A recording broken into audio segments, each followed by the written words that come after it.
Good morning and happy Wednesday. Whoa, my voice is going crazy. All right, today I have a joke for you. So my joke today is, why did the kid throw his clock out the window? Why do you think? Because he wanted to see time fly. Did you get it? Oh, if not, tell the people in your family that joke. They're going to laugh. It's going to be a knee slapper. Today we're going to learn how to read a bar graph. So this is a little bit different. This is a bar graph, and a bar graph uses bars to show how many. So we have what our graph is about, our favorite snack, and then over here we have the kinds of snacks that we're looking at. So an apple, a pretzel, and yogurt. Down here shows how many. So you can see it starts at 0 and it goes all the way to 6. So we can see that with yogurt, 6 children chose yogurt as their favorite snack. So you can see that the longest bar shows that this snack was chosen the most. So on your piece of paper, you're going to see 4 questions and we're going to answer them together. So number 1 says, how many chose pretzel? So we're going to look at the pretzel. Okay, so that one's in the middle. We're going to see where it lines up. What number does it line up with? The 2. So 2 children chose pretzel. 2 children. All right, number 2. How many chose apple? So we're going to look at the apple. We're going to see where our bar goes till, and then we're going to line it up with the number. 4 children chose apple. 4 children chose apple.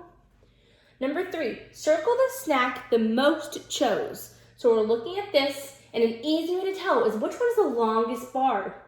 And we can see that it's definitely yogurt. Yogurt is the clear winner.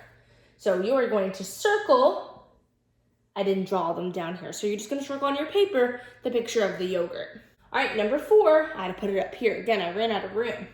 Circle the snack that the fewest chose. So remember, we looked at the longest one for which was chosen the most, and now we're going to look for the shortest one to see which snack did children not like as much as maybe the other choices. And that one, the shortest one, is pretzel. So you are going to circle the pretzel on your paper on number 4. Okay, let's take a look at this graph. We're going to be answering questions like this on the next page on your own. So we're going to kind of review how to do that. So for example, if we're looking at the pretzel and the apple, and they asked us, how many more children chose apple than pretzel?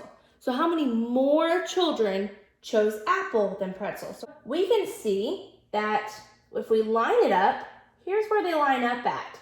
So how many more children chose it? 1, 2. 2 more children chose apple than pretzel. We can also make that a subtraction problem. We knew that 4 children chose apple. 2 children chose pretzel. What is 4 minus 2? 2. So 2 more children chose apple. What about with yogurt? How many more children chose yogurt than pretzel? Okay, so what I'm going to do is I'm going to line it up, and then I'm going to count how many more. So how many more children chose yogurt? 1, 2, 3, 4. 4 more children chose yogurt than pretzel. So 6 children chose yogurt, okay? And 2 children chose pretzel. So we're going to subtract. How many more chose yogurt? So we subtract. We receive our answer 4, and that is exactly what we found out. But my favorite way to make sure that I know I'm right is to line it up. So I'm lining it up to see how many children chose more.